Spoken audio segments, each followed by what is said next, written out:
God damn it. What up, Kay, and welcome to BarVibes with BriceTheFourth, giving out raw reactions and interacting with the masses. No subject is safe. You'll hear the people and the noises, but that's the point, because without the people, what is the point? Embracing vibrations. I gotta do a first before first and foremost. I recorded an entire show yesterday, and I sabotaged it and accidentally deleted it, and it was fucking awesome, and I can't find it on my laptop. So please forgive me if I look a little down, because I am. I'm pissed. I'm heated. But I won't leave you guys without any content. So basically, I'm on a bye week, but I'm gonna still give you all some picks, and I'm gonna still, talk a little bit about what's going on. So no worries, but gotta get it done. Your boy got a website now. Shout out to Booba for putting it together. It will obviously have a link in my in the below for my channel. And moving forward, I will add some music, my music, some random skits, and hopefully I can get to collab with some other people who love shooting the shit. And yes, what's up, Ken? And yes, talk about sports. BWBIV.com. Hit it up. Share it with everyone under the sun. You see me, I got cards. Let's get this shit done. BWBIV.com. Anywho, I will be a fucking fool not to talk about the only undefeated team in the motherfucking league. Let's go, Birds. Not only a win, yeah, I saw you. Not only a win, but a glorious win during Cowboys week. Felt fucking amazing. I don't want to hear about being Cooper Rush, who's been getting so much praise since week 2. Mr. I haven't turned it over. I had three goddamn turnovers, 3 picks against a defense that has been gelling since the start of the season, with a wonderful job, Gannon, our defensive coordinator, putting players together in a right combination for them to thrive. Especially with Chauncey Gardner-Jones and Bradbury in the secondary. Kaiser White is the linebacker that I've been waiting for. If you know the Eagles, we have not been very good with linebackers the past few years. And Slay is just going to be big play Slay. That's just a given. Kaiser White is the linebacker I've been waiting for.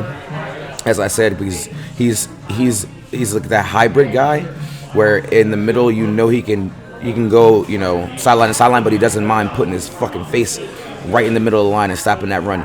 Although they need to get better than that, but I'll talk about that in a second. Jalen is learning to get his playmakers involved. Even that toss to Devontae for the go-ahead touchdown, I think that might have been my favorite play of the game. If you watch it, he goes in to fake block for the screen, but he just backs up and turns around. That's easy touchdown. That's just a player who's locked in and has been watching film. I love that. And then you got Miles Sanders. Is actually healthy, and he's showing you what he can do when he's actually healthy. It's crazy that our O-line is so good, and because if you were a simple NFL fan and you didn't know what was going on, you would have never known that we had to sub in like 3 different offensive linemen the entire game. Nothing changed. Best in the goddamn league. Cowboys realize that if you can't score more than 20 points against a good team, they will put you in a serious bind. Micah Parsons was a non-factor in this game, especially when Lane Johnson was in there shutting his ass down. Sirianni realized, challenge him, you have to beat him, and he simply didn't. He literally was sending the offense straight towards Micah, and he had no answer for it. I'm so proud of this team. And having a bye week with Lane Johnson getting a concussion, it sucks, but this will be a good time to have a concussion so you can recover. 2 weeks to enjoy this dub, and then we're back to business. Let's go fucking Birds. All right, so I'm going to give you all these picks on the fly because that's just the kind of guy I am, Bars. Browns, Ravens. The Browns they don't know when to just run the ball. Like, don't get cute. They weren't really down that much last week, and Nick Chubb only had 12 touches. Just run the fucking football. You have a backup QB, and you're going to have him for a few more weeks. Ravens are still getting bit by the goddamn injury bug. I saw that J.K. Dobbins was out again 4 to 6 weeks. That is awful. But because it's in Baltimore and because they still have one of the most electrifying quarterbacks in the league, I'm going to take the Ravens. Falcons, Bengals. Falcons are just doing weird things right now. I don't understand. Like, Marcus Mariota doesn't really have to do a lot. Like, he's not doing a lot. And I think they might be getting Cordero Patterson back. But it doesn't matter. Like, Marcus Mariota, what's up, my boy? Marcus Mariota is doing literally what he needs to do to get the job done. The Bengals, though, I feel like they are getting on track. They they got a home game this week, and they're playing a Falcons team that is not really. They don't have an identity. You can't give me one thing that the Falcons are just absolutely good at. Playing on the road though, I'm taking the Bengals. I think Joe Burrow comes out, lights it up. Let's go. Lions, Cowboys. I will not be biased, but I will tell you, the Lions will not put up a goose egg. Dak is coming back. I get it. I understand that. This is going to be a game. What's up, bro? This is going to be a game where he's going to prove it. I feel like Jerry Jones is itching to put Cooper Rush back in. He is itching to put this man back in. And the Lions are giving up a record right now, I think 34 points a game. If Dak can't come in and score 30 points on this Lions defense, and if the Lions just so happen to win, better watch out, boy. Cooper Rush gunning for your job. He better show up, man. I'm telling you. But being a reasonable guy and a person who watches football, I'll have to take the Cowboys in this game. Packers, Commanders, this is kind of easy. But not, though. Because Taylor Heineke is just a guy who just doesn't give a fuck about whatever he does. He's going to go out. He's going to do whatever he needs to do. He's the pylon stretch-out king. Packers are still without a playmaking receiver, and I know that bugs the shit out of Aaron Rodgers amongst other things other than doing ayahuasca. But the Commanders, really, they have nothing to lose at this point. You have 3 teams in your division who are absolutely balling. It's crazy. And so just fuck it, go out there and rip it. I will take the Commanders in an upset in this, and you can call it how you see it, but that's how I feel. Bucks, Panthers, thank the goddamn stars that they got CMC out of that damn town, because he didn't deserve that. I saw that news and I was like, oh my goodness. That man had his bags packed. He couldn't wait. And he went back to Cali. Yeah, that man's real happy. He gets to play. And that's the thing about playing running back, is that you don't really need, learning the terminology is different, but you know what a jet sweep or you know what a off the tackle run is. Like, all you need to do is, even in the huddle, running back or the quarterback can just tell you, hey, this is going to be a play to the right between tackles. You got it. This is going to be a screen. Yada, yada, yada. And they couldn't get that done. They couldn't even figure that out. The Panthers are absolutely shitty. Buccaneers, Tom Brady looks down bad right now. I saw him in his interview, and he's just like, his cheeks are sunken in a little bit. I don't know if that's surgery or him just not being able to eat. The man's dealing with some issues, obviously, that are public right now. And me personally, I think it's affecting his play. I will never talk about another man's personal life. That's on him. I think it's affecting his play, but at the end of the day, Panthers are terrible. They're 1-5. I'll take the Bucks in this one. Giants, Jaguars. Don't let the Giants fool y'all. I'm telling you, I don't understand why they're fucking 5-1, and it's blowing my goddamn mind. I got people walking around, I got Giants fans. My goddamn manager at work's like 5 wins. I'm like, okay, are we doing this right now? Listen, I'm taking the Jags just because of that. Fuck it. You want to come in my face talking about whatever. I think the Jags at home, that's why I'm picking them, because the Jags are at home. I think that Dougie P has played the Giants enough, and I know it's a different coaching staff and whatever, but Jags at home, I'll take the Jags. Colts, Titans. Danny's gonna hate me for this, but I'm taking the Titans. It's King Henry.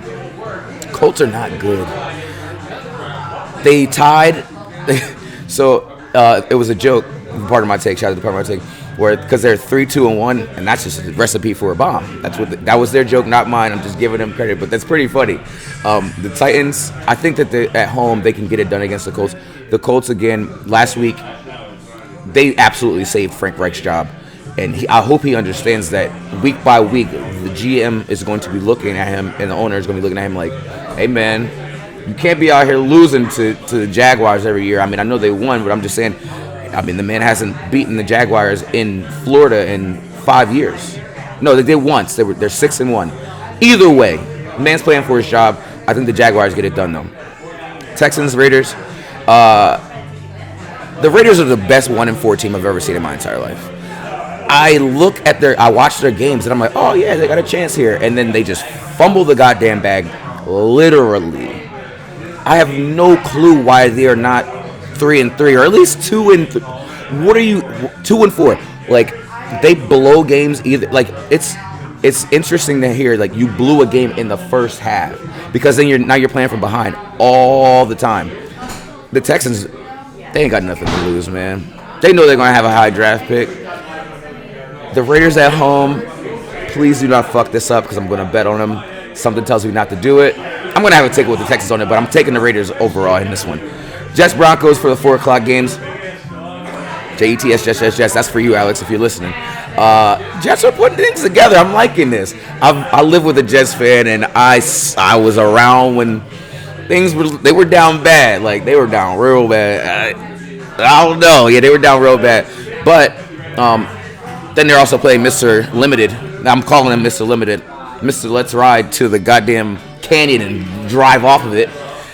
He went to that town and had expectations, and he is not living up to them at all.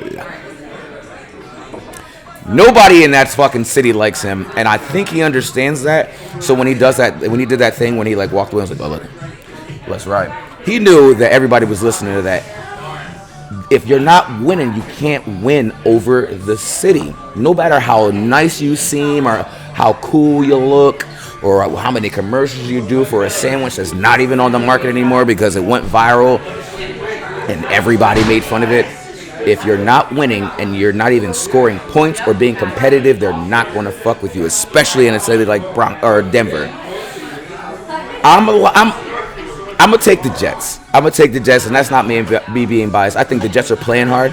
I think that Breece Hall is a beast. That's why I drafted him in fantasy. But I'm gonna take the Jets in this one. Seahawks, Chargers. Geno Smith, man. Where have you been?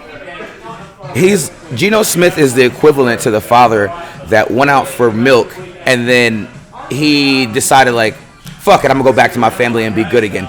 I have no idea where this man came from. And then the whole team, the Seahawks are like, welcome back. Like, it's ridiculous, yo. I don't know. There will be a week where he decides, I'm just going to be bad. But I don't think it's going to be anytime soon. The Chargers are always underachieving. Even when they have Phil Rivers and they were on the cusp of being that team, they would get to like the end of the season, not make the playoffs, or they get to the wild card and then lose, even though they had like a top 5 offense, and they're doing it again. They're 4-2. They have been playing, some very close games. Justin Herbert, even hurt, and I know he's still hurt, is getting back to doing what he does. I think Geno Smith has another really good game, but I'm gonna take the Chargers in this one. Chiefs, Niners. Again, thank the goddamn lucky stars that the Niners went out and traded their picks away for CMC, because any running back in their offense can thrive as long as he has vision. But now you have a running back that has vision, speed. He can run a couple people over if he needed to. He's elusive, and he can catch the fucking rock.